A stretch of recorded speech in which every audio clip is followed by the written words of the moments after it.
statement. And he was talking about how he's been willing to have a conversation and how he's even been willing to meet any sort of mediator. Then he goes ahead to say that a mediator had been approached by the president, and that was the president of Tanzania. But the president who invited that mediator to come into the country then again refused to meet the mediator when the mediator was in the country. And so therefore, it's just a whole confusion. The president himself goes ahead to tweet personally. In fact, he had to sign off as WSR that this is my tweet. This is I who sent this. He says, you know, I'm always available. I am ready and willing to meet. In fact, let me watch niende hivi nikam. Nikikam, tukutane, tutafutane tuongee. What's happening between these two leaders? Are you really telling me, Honorable Amollo, that these two leaders have never spoken since the election? I wouldn't say that they've never spoken, but I would say that in any such situation, there are always hardliners who think that whatever end comes, let it come. But there are always the moderates who think maybe there are lines we can take.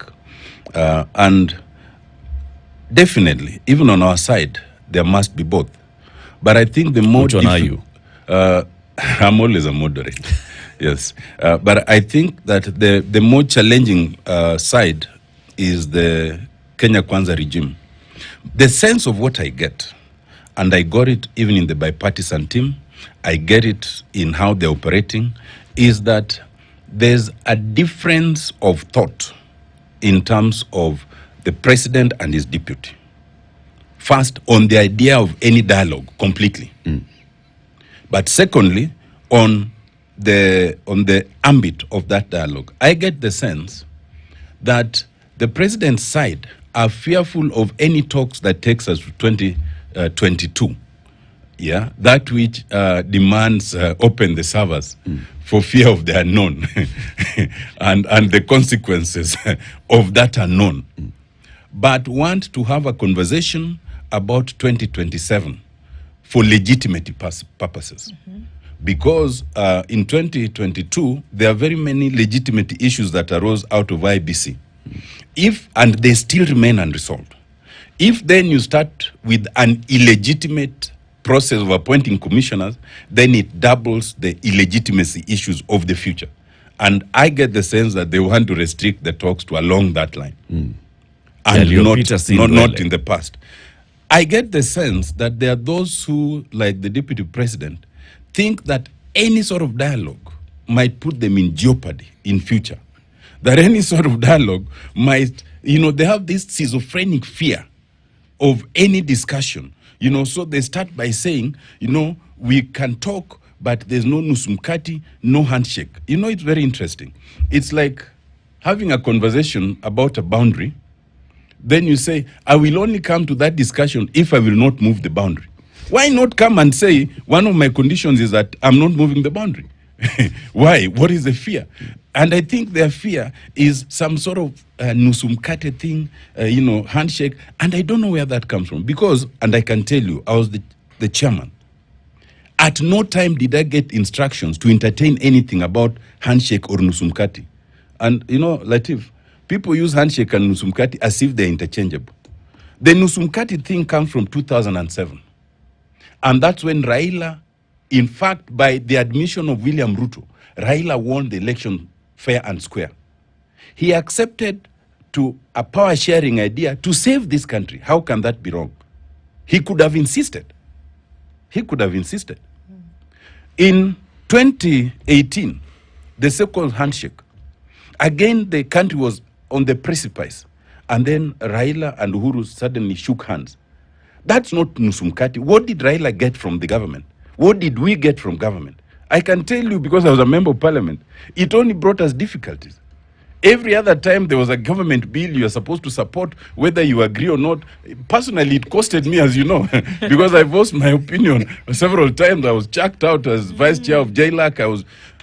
What would we benefit from a handshake to help us with what?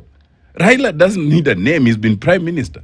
So this schizophrenic fear... So a handshake would not work for any of we have not even sought it. And nusumkate, though, would work. But we have not sought it. The point, nusumkate...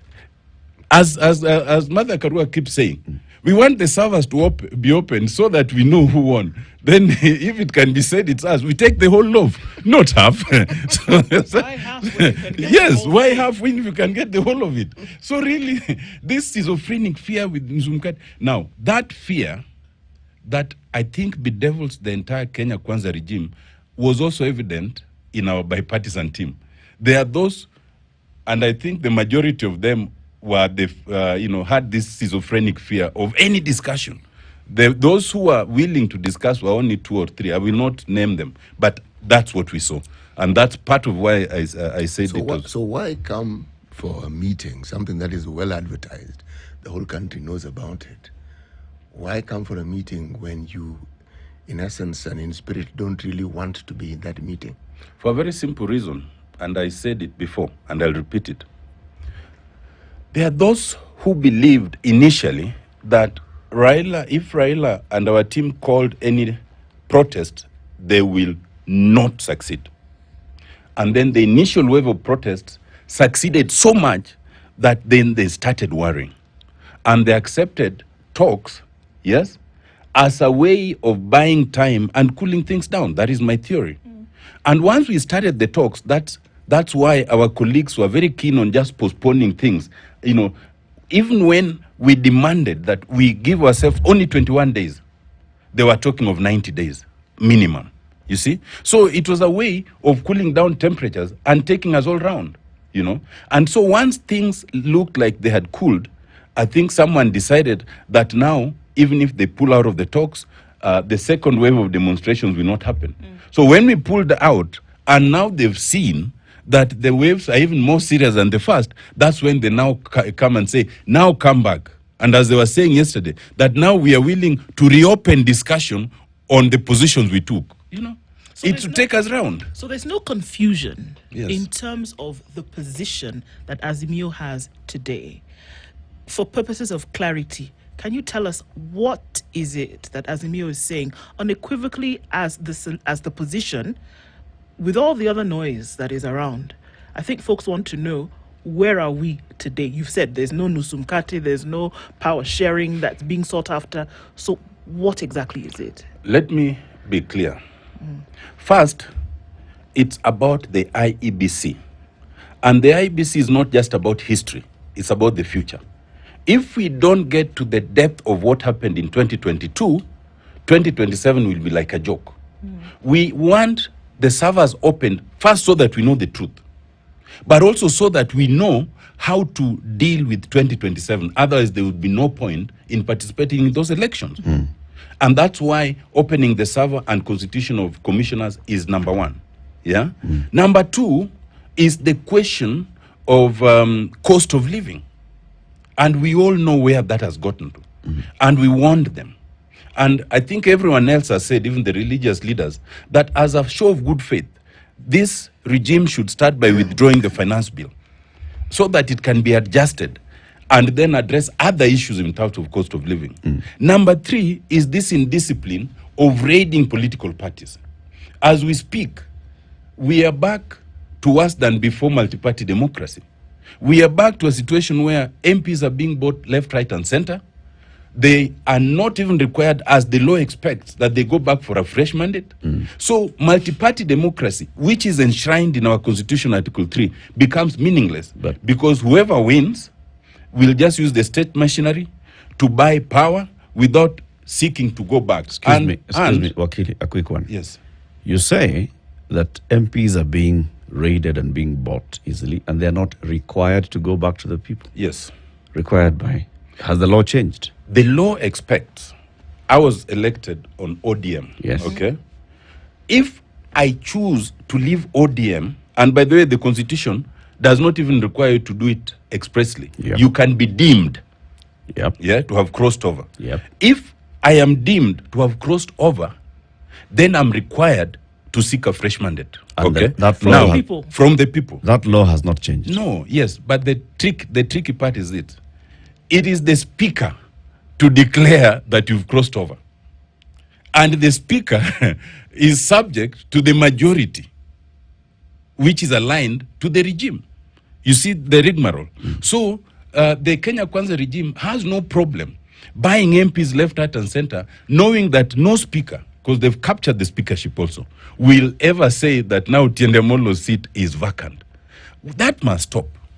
It gets worse, not just for those in the, in the National Assembly, but even for parties like the Jubilee Party.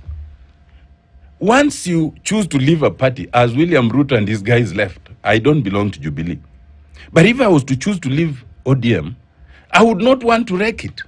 Why are they wrecking Jubilee? They are wrecking it, and everyone knows. You know, that kind of indiscipline is not good for us. Stick to your side. I stick to mine. Even whether you win or lose, let's have that kind of thing. So these are the kind of conversations we want to have. Yes. Is it humanly possible to have considered when crafting and essentially putting in place a constitution that the situation you've just described could arise, and that in the event it arises, then this is what would be done? Because it has arisen. Here we are. Yes. And you're dealing with politicians. Even as you sat at a council of a committee of experts, you knew.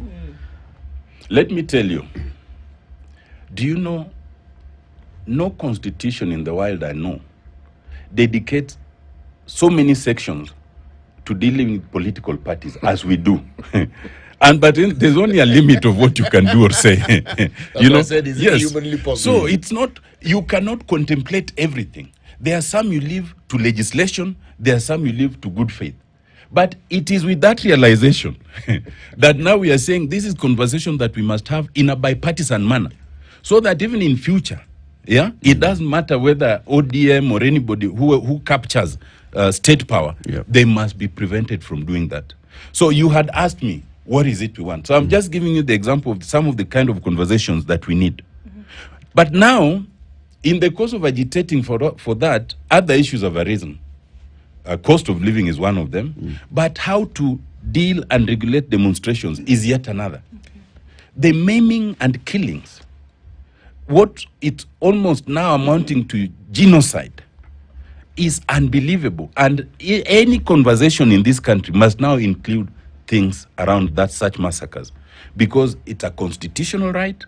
The right to demonstrate is as constitutional as the freedom of worship. And you cannot have a country where the IG comes and says there will be no more demonstrations, I've banned them. Where, the minister comes and says, I will not allow. Where the president, Ruto, comes and says there will never be demonstrations in this country called Kenya. It's like saying there will be no more freedom of worship. What do you think will happen? People will worship anyway, and they'll worship anywhere. If you want to regulate demonstrations, you start by acceptance. You accept their demonstrations, and then it means that whoever organizes the demonstrations gives you the notice. And we'll say we want to demonstrate from the airport to State House. Then the police will tell you, no, that's not practical. You do it from the airport, to GPO and stop there. And you say, fair enough, then put police on all the strategic buildings along that line. And it will be from 8 to noon. But when you say there will be no more demonstrations, how do I give you notice? Because if I give you notice, I'm putting my name to be arrested and prosecuted. So we just say, let it take its own course. And that's the problem. When you talk of massacre, when you talk of genocide, these are very serious things. We've seen people in international courts for years because of these words. Is it at that point, and you're not the first one to say it over the last few days, but again, very, very serious words when it comes to this kind of conflict that we see. It looks like it would snowball into something really serious if we're not very careful. Yes. I use those words as an international lawyer, and I'm very conscious of my choice of words. Look, demonstrations, lawful demonstrations have been everywhere in this country since they were called. In fact, even without Azimio calling demonstrations, yesterday there were demonstrations in Huruma. We didn't call them, and I'm told up to 3 people may have died. So it's not a question of Azimio, it's not a question of the Luo or anyone. But I can tell you, Oko, and we are compiling it because we are not taking this lightly. We are already compiling it. If you look at the kind of force that was sent to Luo-speaking Nyanza and some parts of the slums in this country, in this town, which were not sent anywhere else, and there were demos everywhere. And if you look at what they went to do, they did not go to quell the demos. The demos had ended.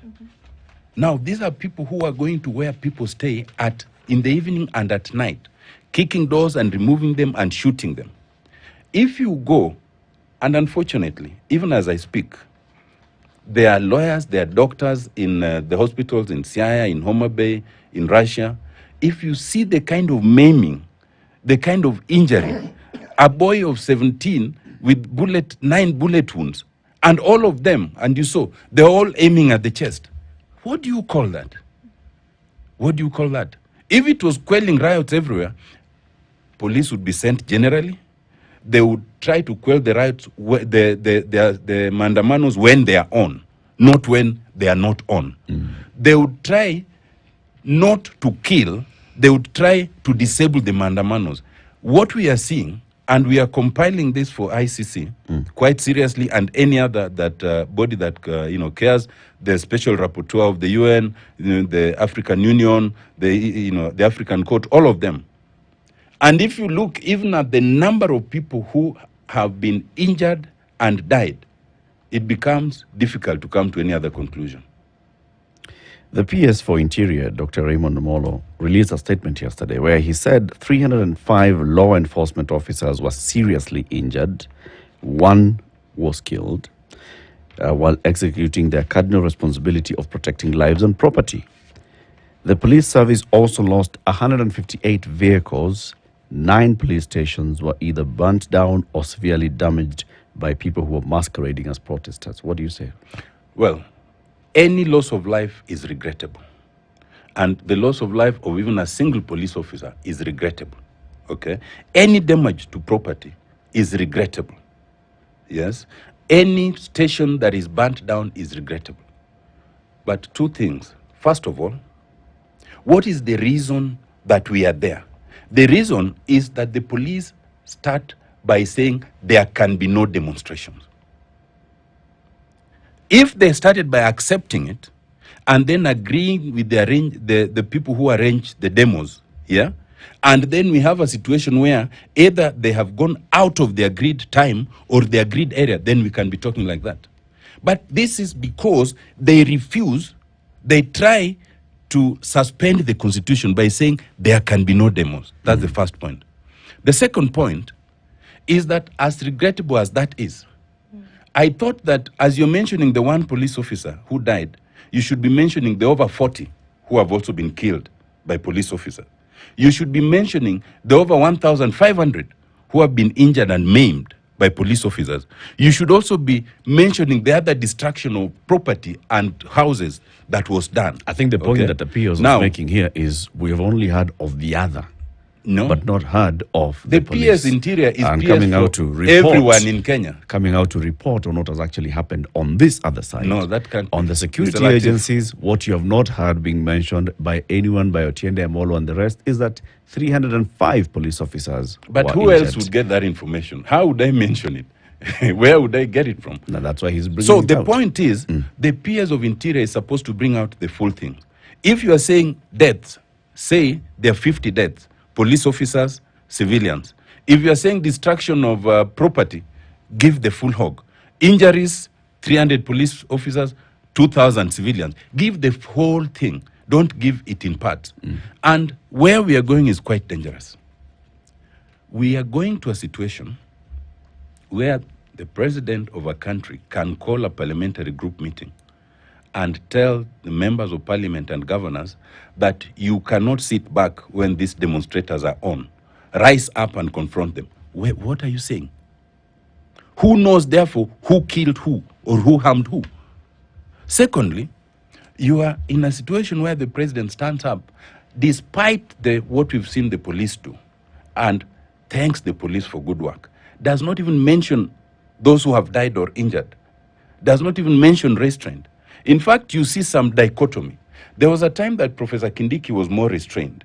He was saying demos are lawful. As long as they're lawful, let them go on. But let there not be, distraction. Then he suddenly switched. I think somebody told him, stop it. He said, there'll be no demos. The police will act. You know, what they are doing is very dangerous, because now they are setting the police against the citizens. Because the citizens will know that these policemen have ill intentions. They are coming to kill you, to maim you. Yeah. And that's a very dangerous situation. Because it sets the people Yes. up. Will against there the be police. more demos? Will Mandamano continue? Today we know that what has been called for was vigil and the lighting of candles for those who've lost their lives, those who've been injured and lost property, etc. Will there be more? We've In light called of for all vigil that you've said? today and tomorrow in our respective places, just lighting candles and prayers and nothing else, which I saw Professor Kindiki also has a problem with. Just a vigil over somebody who has died, or is injured. And we are also taking the opportunity to help those who are in hospital, those who need further treatment and stuff like that. And we expect to have prayers. Yeah? It's prayers for those who are injured, for those who are deceased, and also prayers for the country on Friday. Once we are done with that, then we will sit down and agree on what next. Where we are right now, it is not as if the demos have been called off permanently. It is not as if they will come back, but we move stage by stage. For this week, we have decided For today, to for honor. this week, it's these Yes, 2 days. Yes. Friday could be something else. Friday is prayers, but for next week, it will be, the decision will be made. It's also emerging at this point, Mheshimiwa, that as all these things are happening, behind the scenes, there have been all these attempts at having dialogue. Which I really hope will Why succeed. are the leaders not announcing it? Why would you go all the way to having a president visit the country, sit By the be way, somewhere? I'll tell you this. Your leader in Azimio I'll has tell gone you to meet this authoritatively. president. I'll tell you authoritatively that indeed the president of Tanzania was here, because even as our leader was going to meet her, I was with him. Okay? And even at that time, there are those who thought such meetings should not happen, even from our side. I told you. But being a person who'd rather, listen to dialogue if it's meaningful, he chose to go. And I know that he was snapped. Now, I find it, the tweet you read, I find it very interesting. I didn't think that William Ruto, if he wants to speak to Raila, he would tweet him. I thought he would just call him or send somebody to call him, because that has happened before. So I'm not sure how to treat that tweet, whether it's in good faith or part of the contempt. I don't know.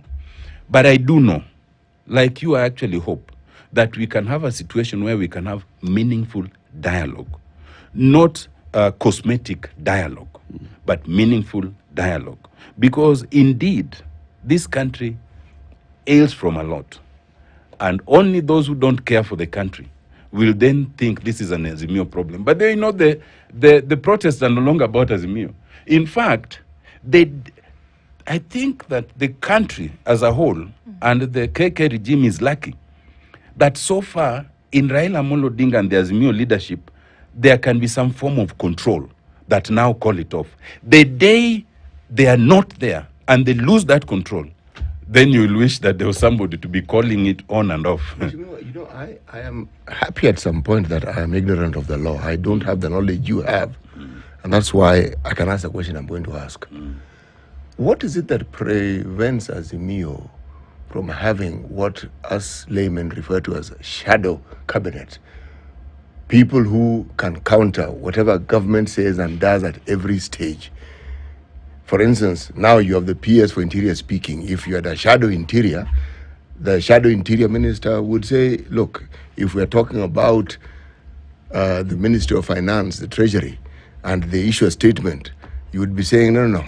We, as Azimio, would be our thoughts. Because the thing we associate Azimio now with is Mandamano. And yet, they're saying things are bad. There's a clear and loud absence of what they would do if they were in that position. Two things. First, you realize that before 2010, we kind of used to have that. Even in Parliament, and you had a minister of government, and there would be a shadow minister from the opposition and all. What killed that was the system of government that we adopted in 2010. How did it the kill it presidential exactly? system. Yeah, how did it kill it? Because there's no one to shadow. You see, then ministers were in parliament. So as the minister for interior would be saying this, even the speaker knows that the first right of reply you'll give to Latif, who's the shadow. Now ministers are not in parliament. So even if you are shadowing him, you are speaking to yourself. He's speaking from a press conference somewhere in Turkana. You are busy speaking from parliament. You are saying your own You thing. don't have to speak from parliament. Yes, so there's no one to Wycliffe shadow. Oparanya No. could be speaking from wherever, But no, as no. Professor Njogona Ndongo is speaking from wherever. But that's why we keep speaking from wherever. But the second thing is this. Essentially, the idea of shadowing works in a proper parliament that functions. I can tell you that the parliament that we have come to be does not function in that manner. In fact, and I've complained on record, now even the idea of having majority having, the minority having their say and the majority having their way is not there. It is the majority having their say and the majority having their way. Because even the opportunity to speak is completely skewed.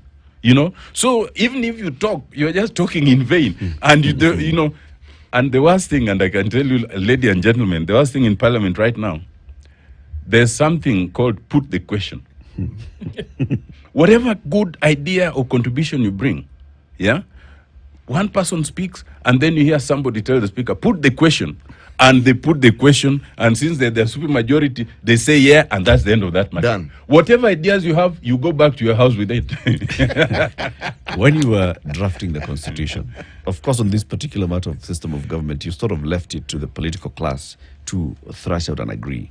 But what did you envision this parliament to be like?